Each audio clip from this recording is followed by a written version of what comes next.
مشاهدي الأفاضل، طيب الله أوقاتكم أينما كنتم بكل خير. أحييكم وأقدم نشرة أخبار المساء من الفضائية الإرترية والمستهل بالعناوين. وفد الأمم المتحدة يلتقي وزير الخارجية ومستشار الرئيس. إصابة 53 مواطنا بفيروس كورونا اليوم. دعوة لرياضة شعبية في إقليم الكاشبركة. الدنمارك تقرر سحب جنودها من مالي، والتوتر يتصاعد بين باريس وباماكو. مقتل 26 عسكريا في هجوم بجمهورية الكونغو الديمقراطية. الصين تدعو أمريكا لتصحيح أخطائها في ممارسات التجارة. السلام عليكم ورحمة الله. التقى وفد الأمم المتحدة الزائر للبلاد الذي يضم المدراء الإقليميين لمكاتب الأمم المتحدة في إفريقيا. التقى يوم 28 من يناير وزير الشؤون الخارجية السيد عثمان صالح ومستشار الرئيس السيد يماني جبرآب، وبحث اللقاء الدفع بالعلاقات الثنائية ومجالات التعاون والتطورات الإقليمية. أوضح وزير الشؤون الخارجية السيد عثمان صالح لدى استقباله الوفد في مكتبه تطور علاقة إريتريا مع الأمم المتحدة ومؤشراتها المستقبلية، وجهود إريتريا منذ فترة الكفاح المسلح في احترام حقوق الإنسان من جهة، وحملات التشويه التي تتعرض لها من جهة أخرى. وذكر مسؤول الشؤون السياسية في الجبهة الشعبية للديمقراطية والعدالة سيد يماني جبرآب خلال لقائه الوفد إن الأمم المتحدة لم تعمل بالهدف الذي تأسست به، كما أن هيكلها لا يتماشى مع الوضع الراهن للمجتمع الدولي عامة ولا يخدم الشعوب النامية، وإن محاولات التغيير لم تخطو أيضا حسب المأمول. وأكد بأن إريتريا ستعمل جاهدة كعضو يؤمن بالتغيير في المنظمة. وقدم السيد يماني توضيحا موسعا بشأن الشراكة الإقليمية والسلام والصداقة التي بدأت في المنطقة عام 2018 وواجهت الكثير من التحديات، موضحا بأن إريتريا ستعمل بقوة الآن أيضا من أجل التعاون المشترك وإحلال السلام. وكان وفد الأمم المتحدة الذي يقوم بزيارة للبلاد ل5 أيام قد التقى مسؤول الشؤون الاقتصادية في الجبهة الشعبية للديمقراطية والعدالة السيد حاجوس جبرهوت، ووزيرة العدل فوزية هاشم، ووزير الزراعة السيد رفاين برهي، والمدير العام لقسم الطاقة السيد تسفاي زكرياس، وبحث أولويات التنمية في إريتريا والتعاون المستقبلي.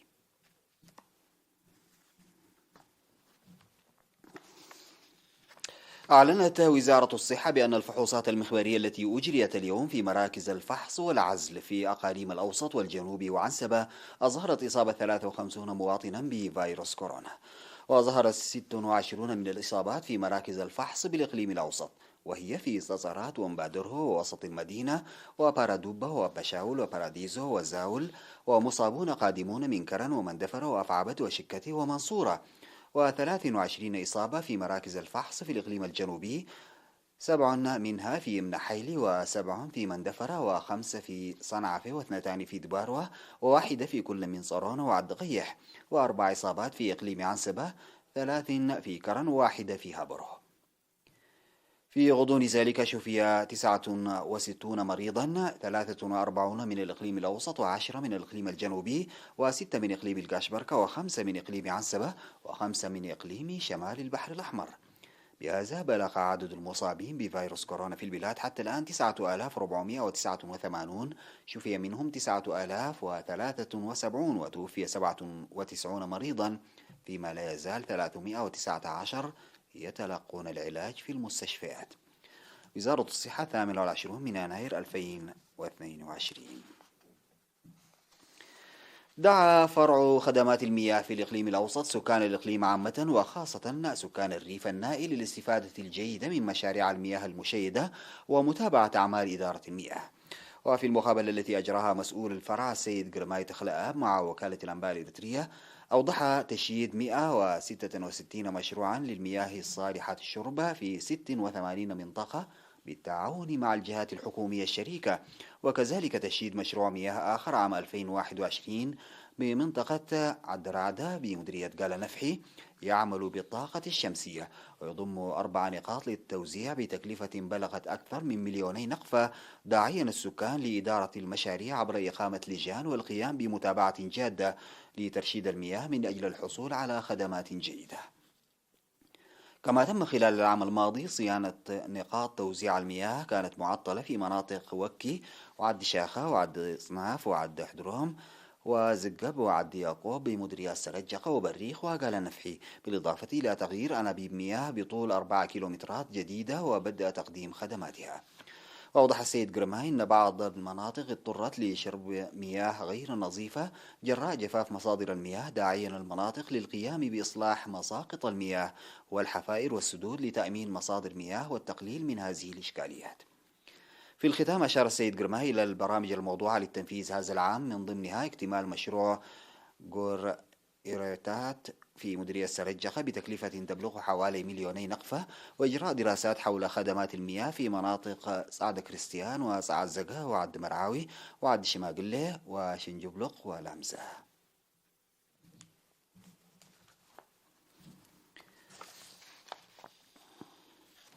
دعا حاكم إقليم جنوب البحر الأحمر السفير محمد سعيد منتاي خلال لقائه سكان أفامبو يوم 26 من يناير، دعا لتعزيز الشعب لمشاركته في برامج التنمية، وقدم توضيحا موسعا عن برامج التنمية المنفذة في المنطقة العام الماضي ومشاركة الشعب فيها، ودعا السكان لتقوية التنظيم والدفع بمبادرات لإنجاح برامج التنمية الواسعة الموضوعة لهذه السنة لتخزين المياه والتنمية الزراعية.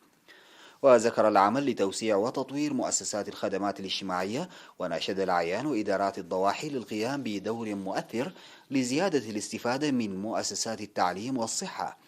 وتفقد حاكم إقليم جنوب البحر الأحمر السفير محمد سعيد منتاي التنمية الجارية في مديرية جنوب دنكاليا بجبهة التنمية الشرقية.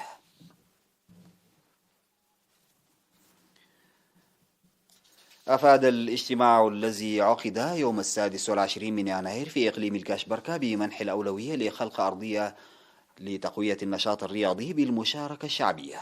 وأوضح المدير العام لقسم الثقافة والرياضة في الإقليم السيد إدريس صالح أن قطاع الرياضة يتطلب مشاركة ودعم شعبي كبير، ويجري العمل لجعل جميع الأنشطة الرياضية شعبية في الإقليم. وقال يجب أن يكون الاستثمار في الرياضة يقاس بالنتائج ويضع الاعتبار للموارد. وذكر مسؤولو الاتحادات وممثلي الرياضة في المديريات بأن البنية التحتية غير المتكاملة والنقص في التجهيزات تؤثر سلبا على تطور الرياضة، منادين لبحث وسائل تقوية المساهمة الشعبية بطريقة منظمة ومدروسة. وقال مسؤول فرع الرياضة الأستاذ تسفاي تكي عدم تسيير النشاط الرياضي حسب الخطط الموضوعة بسبب وباء كورونا ومختلف النواقص، وقد تم تنفيذ البرامج العام الماضي تماشيا مع أوضاع وموارد الإقليم. وأوضح حاكم إقليم الكاشبركة السفير محمود علي حروي في ختام الاجتماع بأن الجهود التي تجري لتقوية النشاط الرياضي يجب أن تكون مبنية على المجتمع، وبحث خيارات رفع الدخل الرياضي والدفع بالاستثمار في النشء وتنفيذ المديريات النشاط الرياضي تماشيا مع مواردها، ومنح دور المجتمع الأهمية لتخفيف نواقص الرياضة. بعد الفاصل سيداتي وسادتي أعود بالأخبار الخارجية.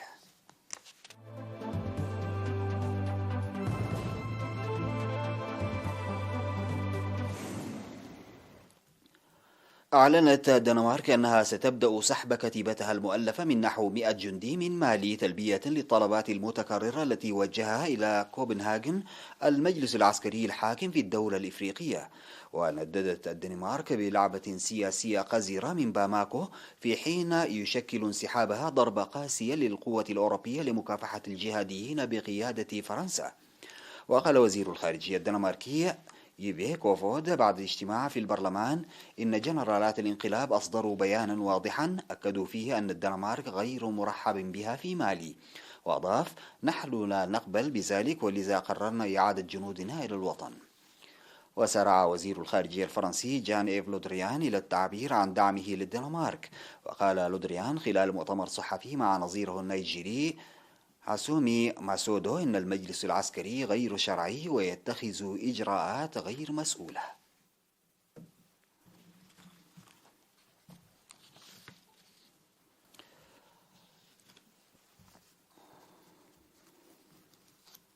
قتل 26 عسكريا في جمهورية الكونغو الديمقراطية إثر هجوم جديد منسوب لحركة 23 من مارس المتمردة.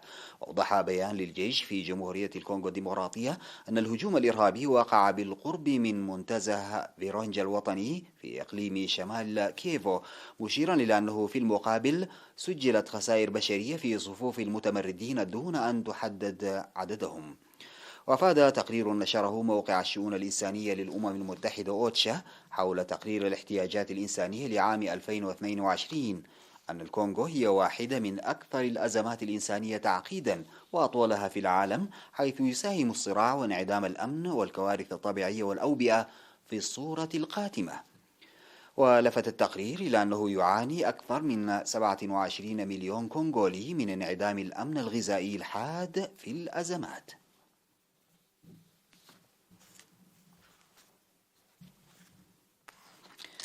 دعت الصين الولايات المتحدة إلى عدم إيجاد المزيد من الأعذار وتصحيح أخطائها المتعلقة بالممارسات التجارية عقب قرار أصدرته منظمة التجارة العالمية لصالح الصين. وقالت وزارة التجارة الصينية في بيان صحفي أوردته وكالة أنباء شينخوا الصينية: ندعو الولايات المتحدة إلى عدم إيجاد المزيد من الأعذار وتصحيح أخطائها المتعلقة بالممارسات التجارية ضد الصين على الفور. وسمحت منظمة التجارة العالمية للصين بفرض رسوم على واردات أمريكية قدرها 654 مليون دولار سنويا، في قرار يأتي على خلفية نزاع طويل الأمد بين البلدين بشأن مكافحة إغراق الأسواق. ويعود الخلاف حول الرسوم الخاصة بإجراءات الدعم إلى العام 2012، عندما قدمت الصين طلبا لإجراء مشاورات مع الولايات المتحدة.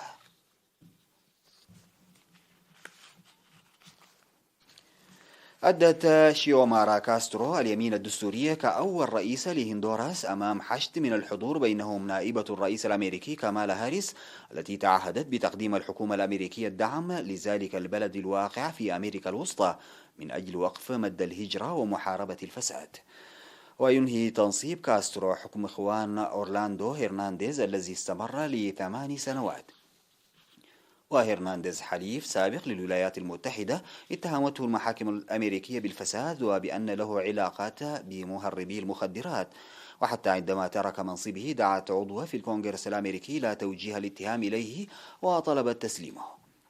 وأدت كاسترو اليمين في ملعب لكرة القدم مكتظ، حيث أشاد أنصارها بتعهداتها لتخفيف عبء الديون الهائل على البلاد.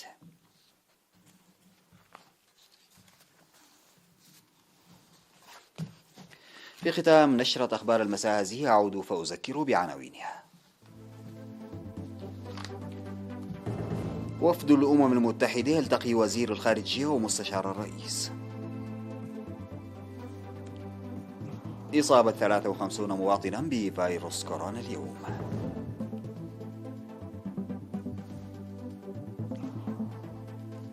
دعوة لجعل الرياضة شعبية في إقليم الكاشبركة. مقتل 26 عسكريا في هجوم بجمهورية الكونغو الديمقراطية. الصين تدعو أمريكا لتصحيح أخطائها في ممارسات التجارة.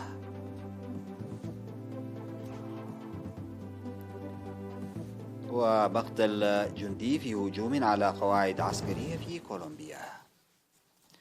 انتهت نشرة أخبار المساء، شكرا لمتابعتكم، السلام عليكم ورحمة الله تعالى وبركاته.